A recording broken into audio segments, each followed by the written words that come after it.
Alright, here's going to be a Smart Cell example for a chop inlet. I'll put this to the side just as an example of how I built it.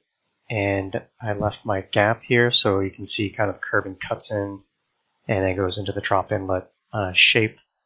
So what I've done here is I've created my anchor points. I got 3 of them. And I have these lines kind of just poking out on the side. I'll basically tie these in afterwards into these lines. So as a prerequisite, you have to get the normal curve work, bring it up to the location that you want to tie it into, and then you'll be able to use this technique. I also have some track points on the back end here. Okay, so let's go ahead and see how we can use this.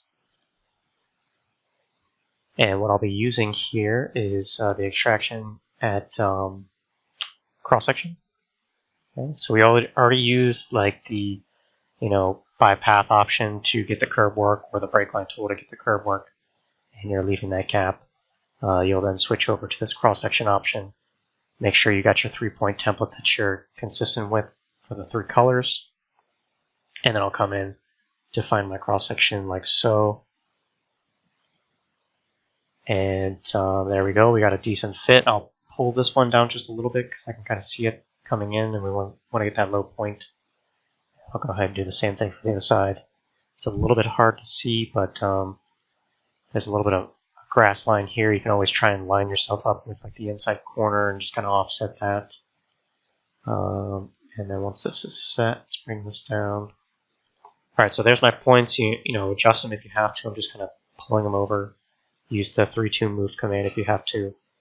Once that's done, you'll grab your points, activate the Place Smart Cell, grab your chop inlet template here, double click, and now we got it in there.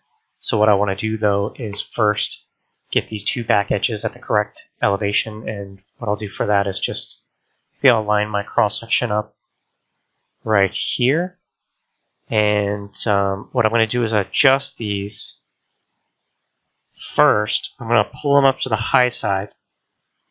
So I want to check it there, and then check it over here. And make sure I'm not like on grass or anything. And then once I'm okay with that, should have left the tool open, we'll switch this off, and then you can pull it back to the corner. So I'm not resampling anymore. I just wanted to get an elevation close by, and then you could use this back edge line to help, maybe line this up a little bit. So I can pull this out a little bit more type thing. Or you can use like an image or something like that, but that's kind of the idea there. And then when you want to finish this, you'll do a long right click for the quick adjust.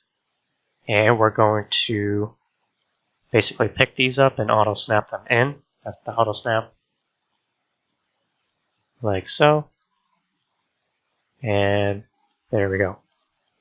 Now if you want to incorporate a edge of pavement here, you can do the same thing, just to include an extra point in here for the edge of pavement. But hope you like that example, and take care.